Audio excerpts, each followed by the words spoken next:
Hello and welcome. Today we are going to discuss an idea of whether taking Lithuania under PU as Poland is actually good or is it a trap? This idea came to me a while back during a multiplayer campaign with some fellow content creators. Our Polish friend Zlevik, playing Poland, decided to not take the PU and form Ruthania instead. Forming Ruthania was to maximize and stack manpower modifiers because that's the meta on multiplayer right now. And the one with the most manpower wins. Well, Zlevik has a whole video on it and you can go check it out. So this got me thinking, if not taking the PU is actually a good strategy in single player too.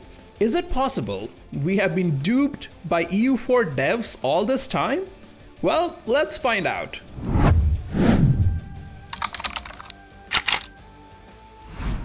So to answer this question, I did two different playthroughs as Poland. One where I took the PU and one where I did not. I played part of the first one on Twitch. The VOD is still there if you want to check it out at twitch.tv/RadioRes, link in description. And on stream I got a lot of questions about why this even is a question. Isn't getting free land from PU event always better? It is free land after all. So let's start with why I think PUs are not as great as they seem. Well, PUs give free land. In case of Lithuania, it's 268 development actually. That's a significant amount of dev you get for free, and you get all that without any aggressive expansion, without any coring cost, and without spending any manpower. That is a good deal. PUs also give you free army and navy that at times can be used to take on bigger enemies that you wouldn't be able to take on yourself. All that sounds great, so what's the downside? Well, first, the number of subject interactions you can do with PU is less when compared to regular vassals. For example, you can't steal all of trade income from PU subjects. So effectively, they are stealing part of your trade income. The only way to get money from them is by siphoning income, so you get a lump sum of money depending on their yearly income at the cost of liberty, desire, and opinion. Second, you cannot turn PUs into marches. So if you have a vassal with decent military ideas, you can turn them into a march and make them much stronger. With PUs, that's not an option. Third, and this is the most important bit, AI sucks at managing armies, and we all know that, right? Especially when compared to us, the player. That free army you get from PU subject, or any subject really, is never going to be as useful as having your own army that you can control. So all that trade money you're losing to the PU subject isn't realizing its full potential.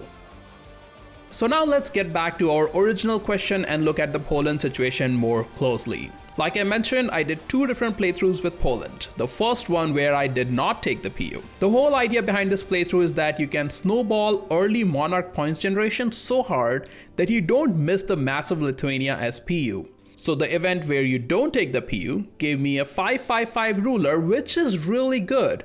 I think the minimum you can get is a 4-4-4, which in my opinion is good enough. Anything you get above that is a bonus. So that was a decent start for me. Even though my chat wanted a 6-6-6 ruler, well, that's Twitch chat, greedy as always. The subsequent rulers you will get will decide how much mana you generate, right? So RNG will play a big part there. You can always look to disinherit weaker heirs though. In my playthrough, I got some pretty decent rulers. I had to disinherit a few of them, but it was all worth it, and the early game mana generation was insane. To get the early steamroll going, I also decided to pick up innovative ideas, as the tech cost discount, the innovativeness, and the advisor cost discount means you can speed up the monarch point generation even more. I played it till 1600, and this was my final map of Poland and its subjects. I did not farm Ruthania because I don't think it's a good tag to farm for single player playthroughs. The only upside is having insane manpower modifiers that you get from the government reform, which is more important in multiplayer games. For the second playthrough, I did take the Lithuania PU and played through till 1600 again. The biggest difference I noticed was the Sejm, or the elective monarchy government. That government sucks so much. You can never really choose an heir, right? So you can't disinherit one. That means the stats of a ruler are dependent on other nations, which is a bad prospect. Also, you tend to get older rulers this way, and so you go through more rulers, which means more stab hits. In this playthrough, I had 12 rulers in 156 years of gameplay, compared to 6 rulers in my non-PU playthrough. That is a big difference. There is a small upside to having an elective monarchy in that you can share dynasties with other nations, and so there's a chance you could force PU in them. But that's pure RNG dice roll, as we all know. I did get a random PU on Baden in my playthrough, and I had the opportunity to claim throne on Austria, but I couldn't truce break them because of too much AE. So I ended up not getting that PU. Same also gives some random events. Some can be nice and some can be really terrible. So again, that's an RNG toss-up. Just FYI, to make it clear, if you don't take the PU, you don't get the same and you keep the regular monarchy instead. And this is the final map of the second playthrough where I formed Commonwealth. It doesn't look that different from the map of first playthrough, so let's delve deep and look at some key differences. We already looked at the rulers list from both playthroughs. Not only did we have double the number of rulers in the PU playthrough, which is bad because more rulers means more stab hits in a monarchy, we actually had worse rulers on average. In the PU playthrough, we had an average ruler stat of 2.5 admin, 2.5 diplo, and 3.5 mil, compared to non-PU playthrough average stat of 4.3 admin, 3.3 diplo, and 3.5 mil. That's 23% more mana generation with non-PU playthrough. Yes, that's partly because we just had better RNG with our heirs, but also because we could easily disinherit heirs and roll the dice more often to get heirs with better stats. So here's the comparison on how much mana was spent in each playthrough. We spent 20,000 admin points in non-PU playthrough compared to 14.5k in the PU one. Diplo was mostly the same, and we spent about 2k more mil points in non-PU playthrough as well, which is a significant difference in monarch points spent. We got to Tech 16 in both campaigns. However, I decided to take different idea sets. For non-PU campaign, I took Innovative, Aristocratic, Religious, and Influence, and for the PU campaign, I took Aristocratic, Religious, Influence, and Quality. So yes, the extra admin points that were spent was partly because I had 2 admin idea groups compared to 1. A breakdown of admin points spent shows us exactly that. We spent more on ideas in the non-PU campaign. We also paid slightly less for admin tech because of the tech discounts and innovativeness. And the big difference here is how much was spent in developing provinces. 4.2k to 1.3k. That's a good chunk of development we missed out in the PU campaign because we just did not generate enough monarch points. And if you look at it, we also wasted 250 extra admin points on just stabbing up, which was again because we went through more rulers. Similar breakdown of mana spending with Diplo monarch points is largely the same. The unjustified demands is higher on the non-PU side because I decided to vassalize a couple of small nations. We'll go over the final maps again at the end along with the time lapse. Military mana breakdown shows, again, a bit of difference in developing provinces.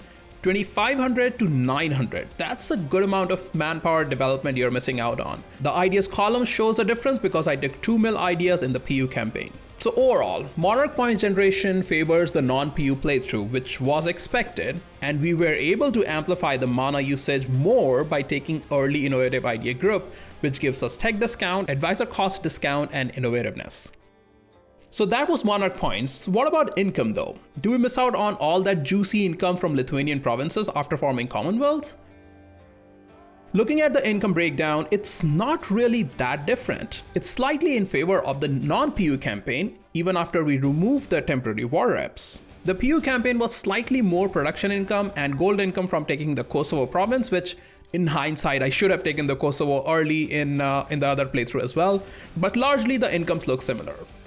Now, if you look at the list of buildings that we have built in both campaigns, the ones in non-PU campaign far outnumber the ones in PU campaign by a large margin. So on one hand, you could argue that we could build more workshops and manufactories in the PU campaign and our income might go higher than the non-PU campaign, which is a fair point.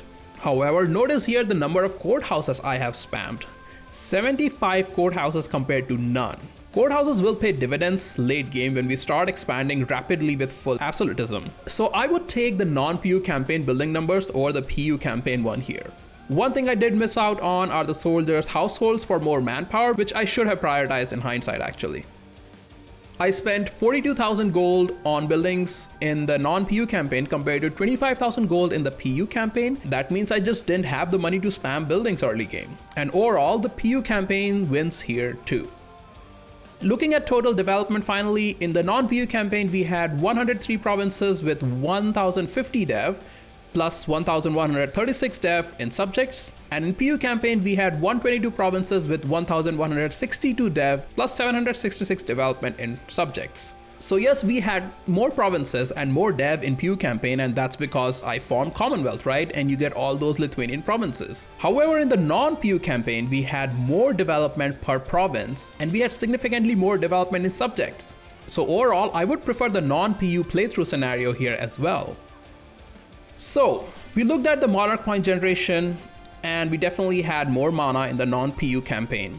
We looked at the economy, and it was mostly similar, but I was able to invest a lot more money into buildings in the non-PU campaign again. And map painting or expansion wise, we are fairly similar with provinces and development on both playthroughs. To be honest, I was a bit surprised when I found out how well the non-PU campaign progressed. The early game snowball felt really great actually. So in my opinion, the better way to play is not to go the usual route for Poland. If you're not convinced yet, I'll give you one more reason. The usual way to play Poland is to take Lithuania PU and form Commonwealth. And forming Commonwealth is a trap. Just like taking Lithuania PU is a trap, because Commonwealth is an endgame tag and it doesn't give you anything except 2 more missions and a couple of permaclaims, but that's it. Now, why would you form a suboptimal endgame tag when you have the strongest endgame tag available to you nearby? That's Germany, right? Germany got super buffed in the last major patch, and they have one of the best idea sets in game and a really strong mission tree. So you should just farm Germany every chance you get. Before I wrap up this video, there's a small caveat. I know a lot of newer or less experienced EU players are on my channel, so for those of you out there, I think it's a fair choice to take the Lithuania PU and ensure you don't get attacked early on. As we saw from all the comparison, you don't really lag behind that much when taking the PU. But for all you min-maxers out there, definitely do not take the PU. Get that early game monarch point generation, take innovative ideas, and make a lot of vassals. In my playthrough, I released Bulgaria and Byzantium in the Balkans, as that makes taking the Ottoman lands easier. And in Russia, either releasing Smolensk or Novgorod, they both get a lot of perma-claims in the Russian region. Smolensk especially is an excellent vassal and a march to keep around all game long. You also get free PUs on Hungary and Bohemia with the Polish or Commonwealth mission tree. And that's my take on the new Poland strategy.